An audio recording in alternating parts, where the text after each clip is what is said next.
Un seul coup d'œil suffit pour qu'il ravive nos imaginaires et nos mémoires d'enfants. Son énorme corps, sa trompe sans fin, ses oreilles immenses et ses longues défenses font de lui un être fascinant, symbole d'intelligence, de sagesse, de puissance et de liberté. L'éléphant des savanes. Il est l'un des 3 derniers représentants d'un ordre qui a pourtant compté 200 espèces et dominé la planète pendant une dizaine de millions d'années. Cette odyssée fantastique a façonné celui qui est devenu l'emblème du continent africain. Pour les ancêtres des éléphants, comme pour ceux des autres mammifères, tout a commencé il y a 66 millions d'années. La chute d'une gigantesque météorite et de puissantes éruptions volcaniques provoquent une catastrophe climatique. Les dinosaures disparaissent. C'est le début d'une extraordinaire aventure. L'ours d'Amérique du Nord, le cheval d'Eurasie, le kangourou d'Australie, le singe d'Amérique du Sud, l'éléphant d'Afrique ont tous connu d'incroyables métamorphoses et des périples inouïs avant de s'épanouir dans leur territoire actuel et de devenir les emblèmes de leur continent. C'est l'odyssée des animaux. Il fut un temps où l'éléphant était partout sur Terre. Une conquête du monde débutée dans son berceau africain.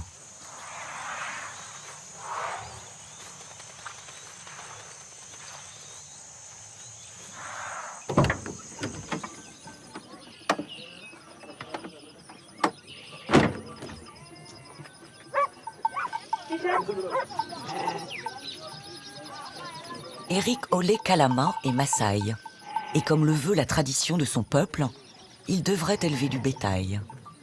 Mais Eric préfère dédier sa vie aux éléphants. Il se fait appeler Elephant Man. Nous, le peuple Maasai, nous pensons que le premier éléphant sur Terre était une jeune fille Maasai qui devait se marier. On l'avait prévenue que lorsqu'elle quitterait le village, elle ne devrait pas se retourner sous peine de se transformer en éléphant. Mais comme elle n'aimait pas l'homme à qui elle devait être mariée, elle a décidé de se retourner pour regarder le village.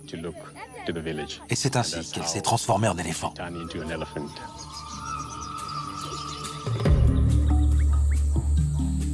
Dans les mythes Maasai, l'éléphant aurait comme ancêtre une femme libre et réfractaire. Sa longue espérance de vie, la complexité de ses relations sociales et la nature de ses émotions nous le rendent familier. Ses immenses oreilles, ses défenses et sa trompe en font un mammifère unique. Il est aujourd'hui le plus gros animal terrestre, pouvant mesurer jusqu'à 4 mètres au garrot et peser près de 7 tonnes. Mais quelle est son histoire? Le géant a commencé petit, au milieu d'une forêt tropicale.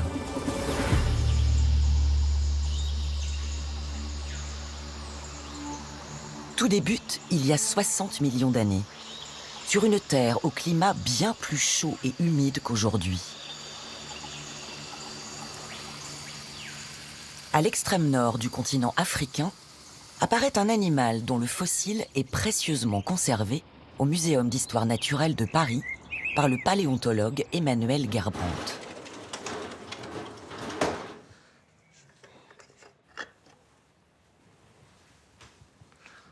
Voilà ce que la paléontologie nous documente de l'origine des tout premiers représentants de l'ordre des éléphants, avec cette petite mâchoire qui date de 60 millions d'années. Erytherium. Son fossile tient dans la paume de la main. Il est le plus ancien des proboscidiens, un terme issu du grec proboscis, la trompe.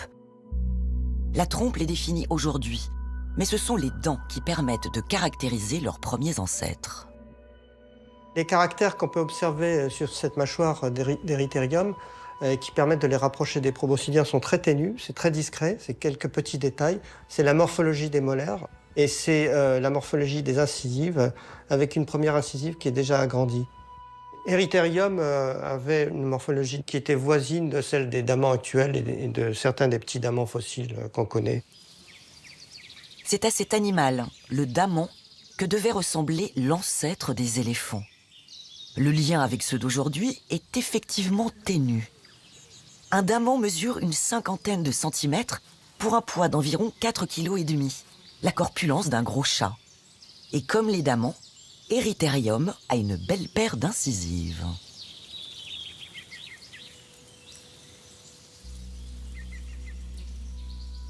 Des incisives qui s'agrandissent encore chez Phosphaterium, son cousin, vieux de 53 millions d'années. Ces incisives agrandies sont le premier stade, tout premier stade de l'évolution des défenses qui vont s'agrandir de façon spectaculaire chez les éléphants modernes et chez lesquels ça représente les plus grandes dents connues chez les vertébrés. Avant de devenir aussi saillantes, ces deux défenses sommeillaient déjà chez les deux plus vieux ancêtres connus des éléphants. Grâce à leur défense, ils peuvent creuser le sol à la recherche de sel ou de minéraux, casser des branches pour accéder au feuillage, retirer l'écorce des arbres.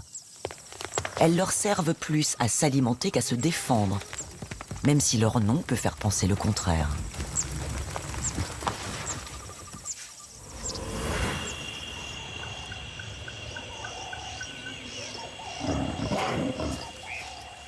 Voici Phosphaterium. Il a de longues incisives, il pèse une quinzaine de kilos et il a la taille d'un gros chien. La structure de ses dents prouve qu'il mangeait des feuilles. Il vit près d'un littoral, certainement dans une forêt tropicale parsemée de palmiers. La découverte de Phosphaterium, il y a environ 25 ans, dans les phosphatières du Maroc, dont il tire son nom, a été une découverte essentielle. Elle démontrait que l'origine des éléphants était bien en Afrique.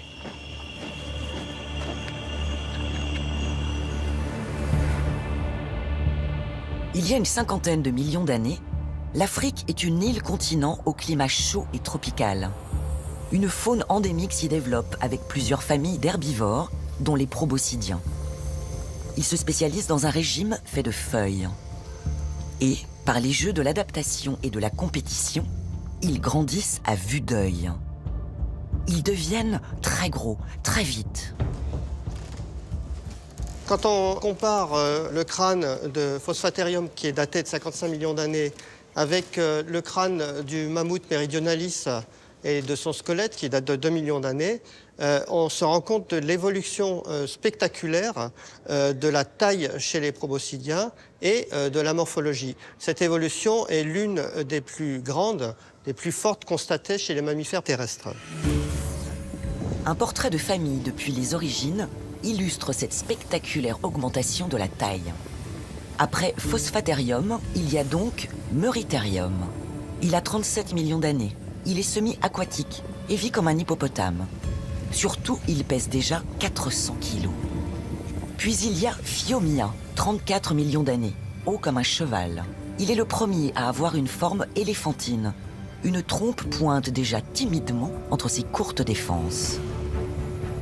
Et il y a 23 millions d'années, certains proboscidiens ont déjà la carrure des éléphants des savanes d'aujourd'hui. Par exemple, le dinotère. Il est extrêmement haut sur pattes, avec des incisives qui plongent vers le sol. Les plus grands font 4 mètres de hauteur. Il y a aussi le gomphothère ou mastodonte. Il est tout aussi grand, mais il est bien plus important dans cette histoire et cette odyssée. Il est le premier véritable éléphantimorphe, un groupe qui englobe les éléphants d'aujourd'hui. Quel est l'avantage d'être aussi grand? Les prédateurs deviennent rares, voire inexistants, et les pacifiques proboscidiens sont tranquillement invincibles. Leurs pattes sont des bottes de 7 lieues qui leur permettent de faire de grands trajets et leur offrent l'accès à des branchages inaccessibles aux autres herbivores. Leur masse, elle, leur offre l'inertie thermique. Ils consomment moins d'énergie pour réguler leur température interne. Voilà donc la situation il y a une 20aine de millions d'années. Leur odyssée n'a pas encore vraiment commencé, Mais ces herbivores très gros, sans prédateurs, vivent sur un radeau, le continent africain. Ce radeau progresse vers le nord à la vitesse de 2,5 cm par an. Il y a 20 millions d'années, il entre en contact avec l'Eurasie et des passages entre les deux continents se créent. Des animaux eurasiatiques entrent en Afrique et surtout, des animaux africains découvrent l'Eurasie. Pour les scientifiques, cet événement considérable dans l'histoire de l'évolution a un nom, le Proboscidean Datum Event. Le moment où pour la première fois, ces proboscidiens géants, les ancêtres des éléphants, quittent l'Afrique pour un autre continent.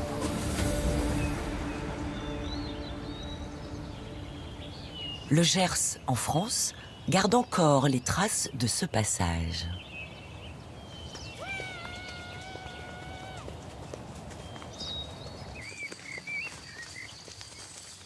Et encore aujourd'hui, il suffit d'avoir une âme d'explorateur pour les retrouver.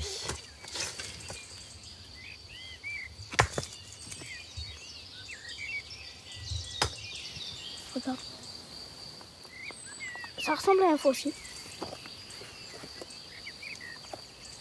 On l'a caché ici, on l'a trouvé ici aussi. Et c'est un fossile de mastodonte.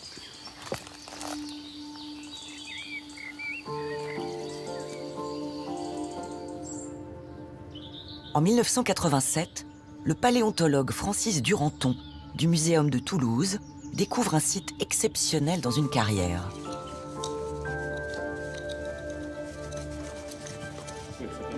Certainement le plus important gisement fossilifère trouvé en Europe lors du dernier demi-siècle. Une sorte de photographie de la vie présente dans la région il y a 17 millions d'années. 90 espèces de vertébrés, dont 50 de mammifères ont été exhumés.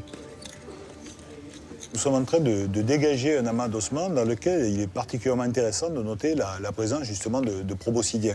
Par exemple, le gros os qui est ici, là, au milieu, ça c'est un fémur d'un proboscidien. Et ceux que l'on a ici sont les plus anciens connus en Europe de l'Ouest. C'est-à-dire qu'ils sont le témoin de l'émigration finalement de ce groupe des éléphants, ce groupe des proboscidiens qui est apparu en Afrique, qui s'est développé en Afrique et qui est venu progressivement conquérir le reste de la planète pour arriver jusqu'ici en Europe occidentale il y a environ 17 millions d'années. Ils sont passés par la plaque arabique, par l'Arabie, de là ils sont remontés en Asie mineure, ils ont franchi le Bosphore, ils sont remontés sur la Turquie, l'Italie et ils sont arrivés jusqu'ici en Gascogne. Et ils cherchent toujours, pour pouvoir se développer, pour que l'espèce puisse continuer à perdurer, à évoluer dans des environnements qui leur sont favorables. Il y a 17 millions d'années, le climat de la Gascogne d'alors ressemble à celui de la Malaisie ou de l'Indonésie d'aujourd'hui. Les forêts sont denses. Le climat est plus chaud, avec une saison sèche et une saison humide. On a un environnement qui est finalement très compatible, très favorable à ce que ces proboscidiens connaissaient en Afrique, mais qui leur est complètement dépourvu de compétiteurs. Donc là, évidemment, ils vont très rapidement pouvoir envahir ces nouveaux territoires.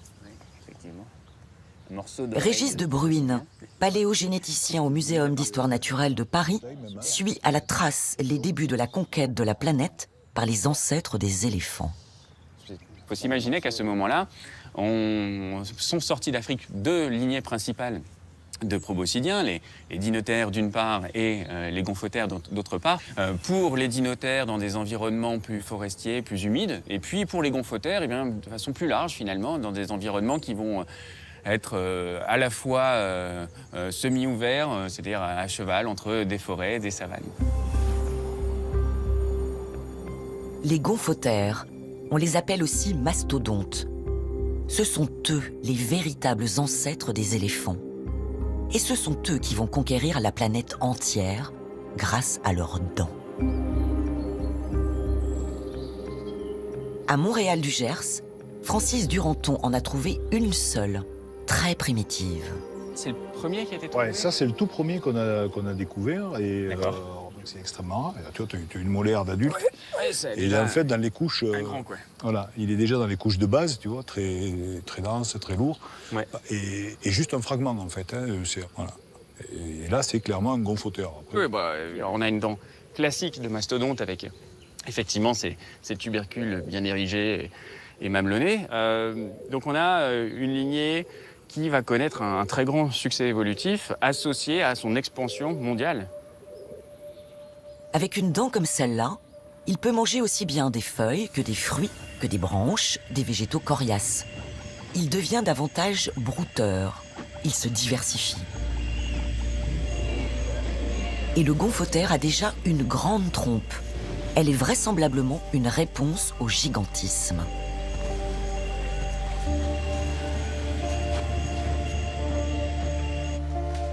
Lorsque la taille double, le poids est lui multiplié par 8. Les proboscidiens sont donc devenus très lourds et leur crâne, encore alourdi par les défenses, ne leur permet pas d'avoir un long cou. Ils sont géants, d'accord, mais sans trompe, ils seraient bien pâteaux. Il faut envisager que ce sont des animaux qui, d'une certaine façon, avec leur port dressé sur leurs pattes en pilier, et puis leur cou très court qui limitait la mobilité de la tête, n'étaient pas extrêmement habiles au niveau de leur morphologie globale. Et donc, l'invention de la trompe, d'une certaine façon, c'est un moyen de rétablir de l'habileté chez des animaux qui en étaient relativement dépourvus. En s'allongeant, la trompe devient l'organe le plus emblématique des éléphants. Le plus vital aussi.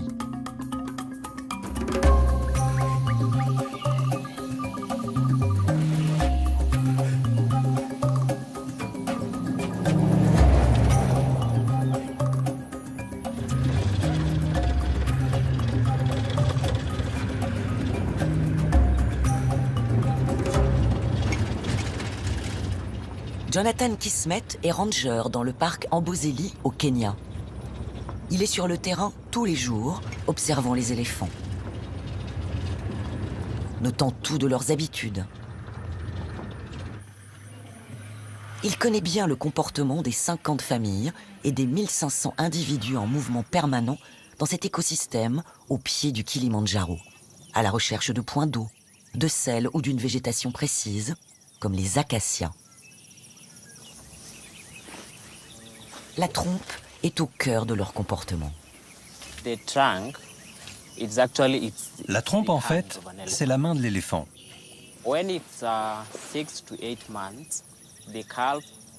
Vers l'âge de 6-8 mois, l'éléphanteau va commencer à l'utiliser en observant sa mère et en cherchant à l'imiter. D'abord, il va se mettre à manger des petits végétaux.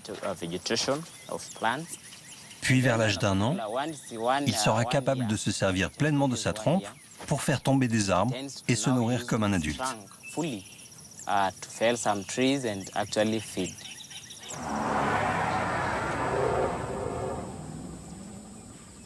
La trompe associe plus de 150 000 muscles et terminaisons nerveuses, et l'absence d'os en fait un organe incroyablement puissant et agile, capable de soulever jusqu'à 300 kilos ou de manier avec délicatesse de petites choses fragiles. La trompe permet aux éléphants de se nourrir, de respirer, de se laver. Mais elle est aussi ce qui leur permet d'explorer le monde. Les éléphants appréhendent leur environnement grâce à l'ouïe, et surtout leur odorat bien plus qu'avec la vue. Et ils l'utilisent pour communiquer dans la majorité de leurs comportements sociaux.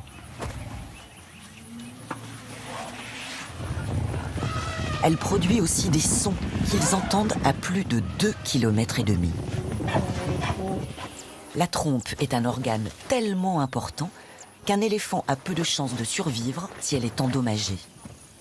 Au cours de l'évolution, elle se serait développée comme une conséquence de l'augmentation de taille rapide des proboscidiens. Désormais, ils ont le monde à portée de trompe. Les gonfotères ont donc posé le pied sur un nouveau continent, l'Eurasie. Leur grande capacité d'adaptation leur permet de prospérer dans de nombreux environnements. La Terre se refroidit. Le niveau des mers baisse. Un passage apparaît désormais entre deux continents, autrefois séparés par la mer. Il y a environ 13 millions d'années, les ancêtres des éléphants arrivent en Amérique. Ils sont nombreux à faire ce voyage. On les trouve partout en Amérique du Nord. Et une découverte récente, le long du fleuve Molecumne en Californie, enthousiasme les chercheurs.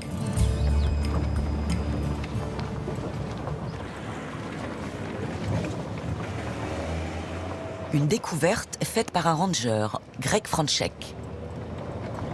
Lors d'une patrouille, il trouve une partie d'arbre fossilisé qui éveille sa curiosité.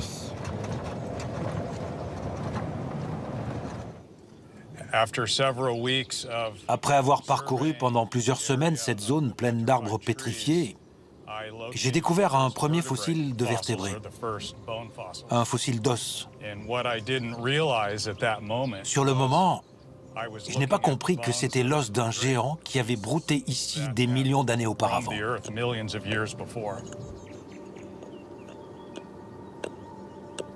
Sur les contreforts de la Sierra Nevada, Greg Franchek met au jour la faune qui vivait là il y a 5 à 10 millions d'années. Greg enchaîne les découvertes et un bestiaire étonnant transite par son garage avant d'être envoyé chez les experts. En ce moment, au laboratoire, j'ai quelques fossiles qu'on a extraits du site. Pour vous en donner un petit aperçu, voici un morceau de défense qui appartenait sans doute à un mastodonte ou à un gomphothère. Là, un os non identifié. Ça, c'est une phalange, mais on ne sait pas de quel animal. Une étude plus approfondie nous le dira. Et ça, c'est une dent de rhinocéros. Des poissons, des oiseaux, des tortues côtoient les ancêtres des éléphants. Des rhinocéros, des chameaux ou des chevaux. Les fossiles rassemblés par Greg Franchek sont analysés par le paléontologue de l'Université de l'État de Californie, Russell Shapiro. Cet assemblage exceptionnel est une bénédiction pour qui veut recomposer le paysage d'une Amérique disparue. C'est comme une photographie de la faune. Ça me permet de savoir quelles espèces évoluaient dans ces habitats de type africain, avec de vastes plaines où on trouvait des troupeaux de grands mammifères. Toutes les observations montrent qu'il y avait cohabitation entre les animaux des forêts et ceux des savanes. Voilà donc à quoi ressemblait plus ou moins ce coin d'Amérique.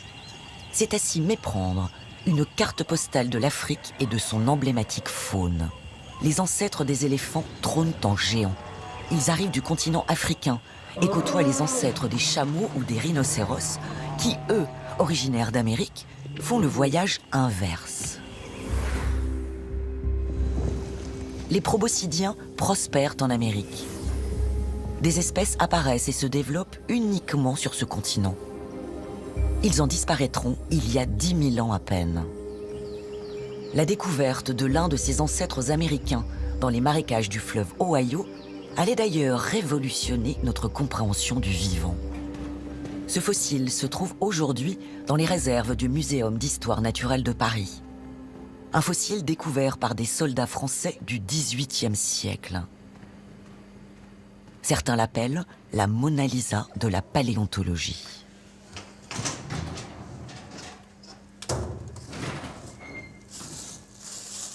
Ah, la voilà. Il faut vous imaginer que cette découverte, elle les a laissés vraiment pantois parce qu'ils avaient devant eux une dent dont la morphologie ne leur évoquait rien de précis. Or, ces hommes du XVIIIe siècle, ils croyaient en la création unique du monde, la pensée évolutive n'existait pas encore à cette période. Et donc, la découverte d'une telle dent qui ne correspondait à rien de connu, c'était un véritable puzzle, d'autant qu'elle avait une taille telle qu'avec ce type de morphologie, à part leur évoquer éventuellement un hippopotame, ils ne savaient vraiment pas à quoi s'attendre. Cette dent ne ressemble pas à celle des éléphants qui vivent alors en Afrique et en Asie. Georges Cuvier, le père de l'anatomie comparée, la dessine et passe des heures à l'étudier. Elle est une véritable énigme qu'il résout en nommant son propriétaire mastodonte, littéralement celui qui a des dents en forme de mamelles. il conclut que le mastodonte est un animal disparu. On a sous les yeux la pièce à l'origine de la notion toute bête pour nous de fossile, d'espèce disparue. Et donc un élément clé dans l'histoire d'une discipline, la paléontologie. Il y a 10 millions d'années, les gomphothères et les mastodontes sont partout. En Afrique, en Eurasie, en Amérique du Nord. Plus tard, ils atteindront l'Amérique du Sud avec la fermeture de l'isthme de Panama. Seuls l'Australie et les pôles échapperont à leur conquête. Et c'est autour de 10 millions d'années que surgit un autre moment très important de notre histoire. Un changement majeur de végétation en Afrique va donner naissance à la famille de l'éléphant des savanes. Depuis bien longtemps, la quantité de dioxyde de carbone baisse dans l'atmosphère. La conséquence, sur le continent africain, les forêts laissent de plus en plus de place aux savanes. Car les herbes synthétisent mieux le carbone que les arbres lorsqu'il y en a moins dans l'atmosphère.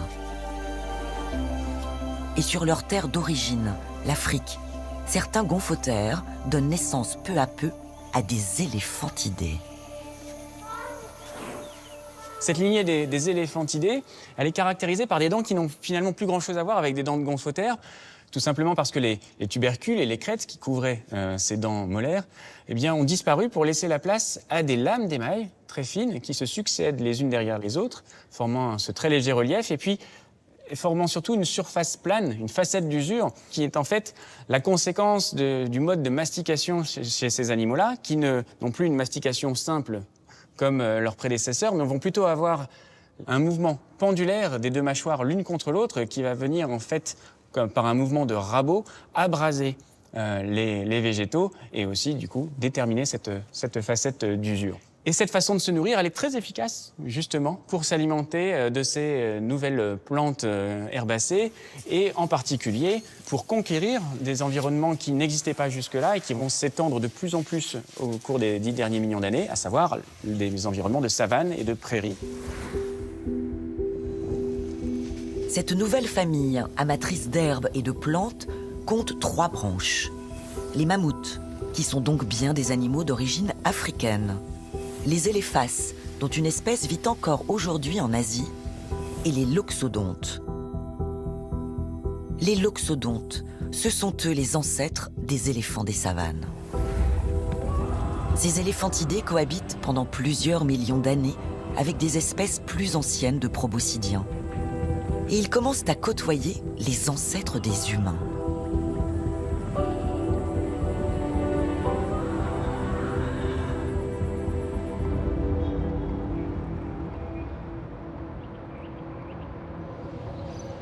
C'est bien pour cette raison qu'ils intéressent Frédéric Manti, paléontologue au Muséum d'histoire naturelle de Nairobi, au Kenya. Depuis plusieurs années, il travaille sur un site extraordinaire, le site de Kanapoy, au nord du Kenya, dans la vallée du Grand Rift. Daté d'un peu plus de 4 millions d'années, c'est là que l'on a trouvé plusieurs espèces d'Australopithèques, qui comptent parmi les premiers représentants de la lignée humaine. Mais le site abrite beaucoup d'autres fossiles. Il témoigne d'une faune riche que les paléontologues étudient pour comprendre l'environnement dans lequel vivaient nos aïeux. Le rôle joué par les ancêtres des éléphants les interpelle. On sait aujourd'hui que les éléphants sont une espèce clé dans un milieu donné parce qu'ils façonnent vraiment l'environnement. Vu leur taille, ils ont besoin de beaucoup d'herbes et de beaucoup de nourriture pour survivre. En détruisant des arbres, ils ouvrent des couloirs dans les forêts et créent des habitats où d'autres espèces peuvent se développer. D'ailleurs, nous pensons qu'Australopithecus anamensis aurait profité de ces différents environnements. Frédéric Manti et d'autres paléontologues avancent donc une théorie fascinante. En façonnant le paysage, les ancêtres des éléphants ont favorisé l'implantation de nos ancêtres australopithèques en Afrique de l'Est. Les proboscidiens ont joué un très grand rôle. Comment est-ce qu'on le sait? Parce qu'à Kanapoy, on a retrouvé 5 espèces d'éléphants, toutes différentes. Une telle diversité d'éléphants est aujourd'hui inconcevable. Par comparaison, les 3 espèces actuelles occupent un environnement précis, quasiment isolé les unes des autres. L'éléphant d'Asie, l'éléphant des forêts, l'éléphant des savanes. Il y a 4 millions d'années, les 5 espèces vivant alors ensemble au même endroit, au même moment, avaient certainement un impact très important sur leur environnement, et par conséquent sur tous les autres animaux qui vivaient là, dont notre ancêtre. Une multitude d'espèces de proboscidiens vivent alors en Afrique. Comme les gomphothères sortis d'Afrique il y a 20 millions d'années, les espèces plus récentes commencent aussi à avoir la bougeotte. Les mammouths se dispersent un peu partout. Ils vont en Europe occidentale, puis se dirigent vers la Sibérie. Et ils gagnent même l'Amérique du Nord lorsque le passage par le détroit de Bering est possible. Les éléphaces agissent de la même façon. Moins globetrotteurs que les mammouths, ils se dirigent essentiellement vers l'Asie du Sud-Est. Ces animaux-là vont donner naissance à l'éléphant d'Asie actuel, reconnaissable à sa stature plus petite et ses courtes oreilles. Et il reste les loxodontes, les ancêtres directs des éléphants d'aujourd'hui en raison de leurs dents en forme de losange. Eux, visiblement, ne bougent pas. Chose fascinante, les grands-pères des éléphants des savanes sont alors les plus discrets des proboscidiens du continent.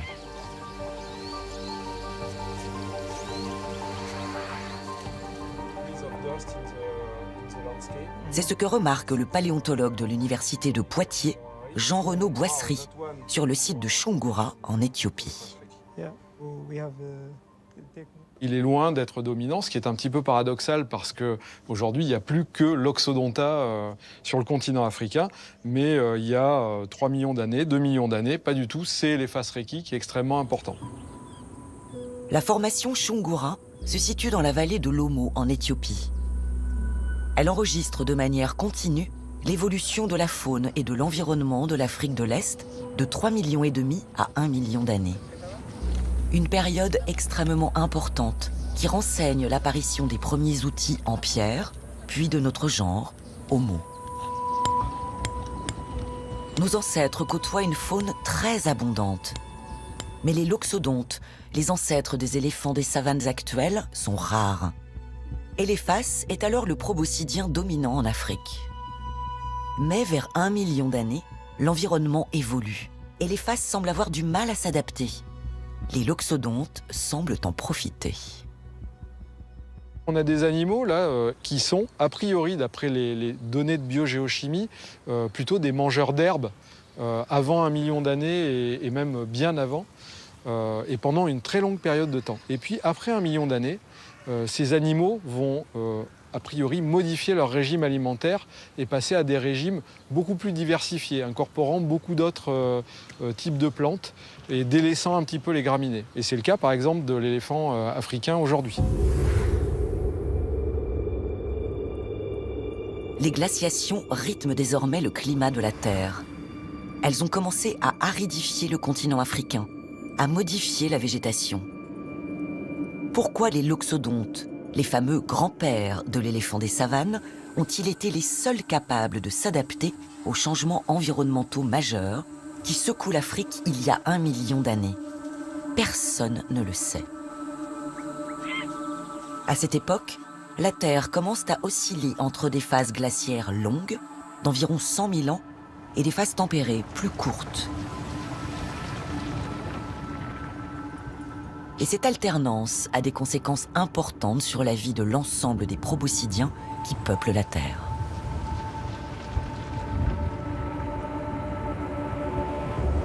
En période froide, une grande partie de l'hémisphère nord est recouverte de glace. La toundra s'étend vers le sud et se mélange aux steppes. Cet habitat est immense, ouvert, Il s'étend de l'Atlantique à l'Alaska et on l'appelle la steppe à mammouth, car le mammouth est le seul à véritablement s'adapter au climat froid. Tous les autres ont beaucoup plus de mal. Durant les phases glaciaires, il trouve donc refuge là où la température est un peu plus clémente, au sud des grandes étendues de glace, en Chine, dans les Balkans, dans la péninsule ibérique, en Italie.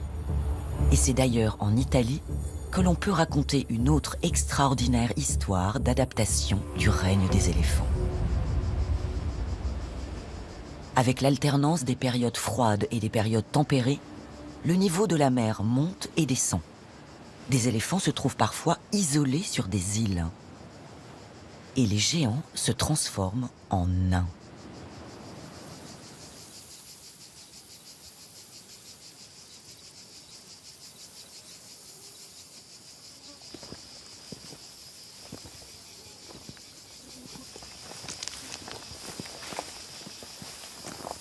Il n'y a pas de cas plus spectaculaires que ceux découverts dans la grotte de Spinagallo en Sicile à la fin des années 50. L'évolutionniste Pasquale Raya de l'université de Naples s'y rend pour la première fois. C'est un endroit magnifique qui a abrité le plus petit éléphant ayant jamais existé. Dans ces cavités ont alors été trouvés des milliers de fossiles, des tibias, des mandibules. Ils sont les restes d'une centaine d'éléphants, mais des éléphants nains. Un éléphant qui a diminué de taille en étant isolé sur l'île. Vous voyez à quel point cet animal était petit. Sa mandibule tient dans ma main. S'il s'agissait de celle de son ancêtre, je ne pourrais pas la tenir comme ça. Elle serait de cette taille-là, voire encore plus grande. Mais il ne fait aucun doute qu'on a sous les yeux la réplique naine de ce géant. Il mesurait 5 mètres de haut et pesait dans les 10 tonnes. Alors qu'on estime le poids de cet adulte à une centaine de kilos.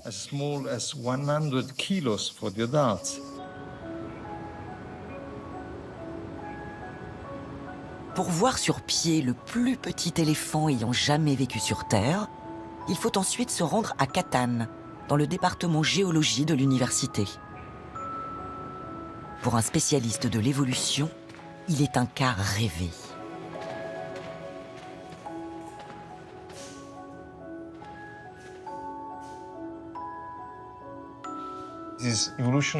C'est l'évolution poussée à l'extrême. Et c'est d'autant plus remarquable qu'au cours de l'histoire des éléphants, de nombreuses espèces sont apparues.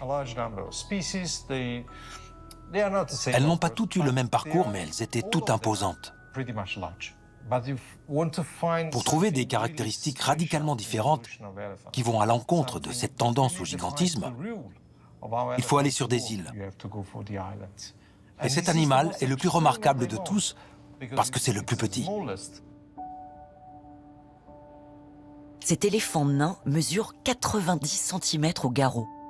Il est l'exemple extrême d'un principe que tout évolutionniste essaie de comprendre, le principe de Foster.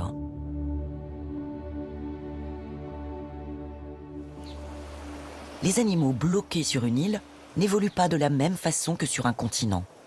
Le nombre de compétiteurs est plus faible, les prédateurs sont moins nombreux, les ressources moins abondantes. Dans ce contexte, les gros mammifères ont tendance à diminuer de taille. Les petits mammifères, eux, grossissent, comme les rongeurs que l'on trouve à Madagascar. Les insectes aussi. Les énormes weta de Nouvelle-Zélande en sont la preuve. Comme le dragon de Komodo est la démonstration que certains reptiles peuvent atteindre des tailles gigantesques sur les îles.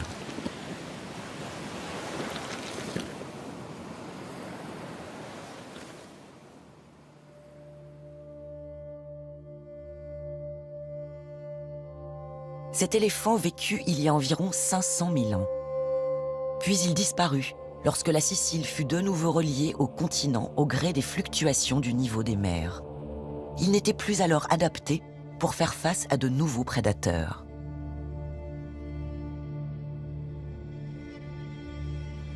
Au cours des glaciations, différentes espèces d'éléphants nains virent le jour en Sicile et dans les îles méditerranéennes. Toutes disparurent, mais elles firent naître un mythe que l'on connaît encore. Les anciens, en voyant ces crânes bien plus gros que ceux d'un homme et cette large ouverture de l'insertion de la trompe, imaginèrent les cyclopes.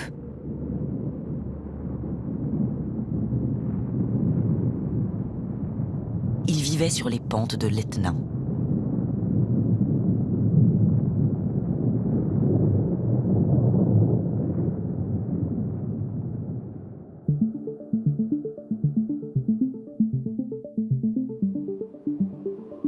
Les périodes glaciaires ont décimé quasiment toutes les populations de proboscidiens qui vivaient en dehors de l'Afrique. Elles ont fini par disparaître il y a environ 10 000 ans. La fin du fameux mammouth laineux est même paradoxale. Il a tellement poussé l'adaptation en milieu froid qu'il n'a pas survécu au réchauffement climatique qui a ouvert la période dans laquelle nous vivons aujourd'hui. Hors du continent africain, une seule espèce a subsisté, en Asie du Sud-Est, l'Elephas maximus. L'éléphant d'Asie compte un peu moins de 50 000 individus aujourd'hui. En Afrique, les loxodontes ont donné naissance à 2 espèces, l'éléphant des forêts et l'éléphant des savanes. Ce genre n'a jamais quitté son continent originel et il est le seul à avoir survécu sans que l'on en connaisse les raisons. Il y aurait environ 415 000 éléphants aujourd'hui en Afrique, menacés par le braconnage et surtout par les conflits pour le territoire avec les humains. Au Kenya, Eric Ole Kalama, celui que l'on appelle Elephant Man, achète des terres uniquement pour que les éléphants puissent s'y déplacer sans contrainte. Il veut qu'ils aient encore leur place parmi nous, conscients de leur immense voyage et de leur extraordinaire odyssée. Il sait qu'ils ont colonisé le monde entier avant de devenir les emblèmes du continent africain.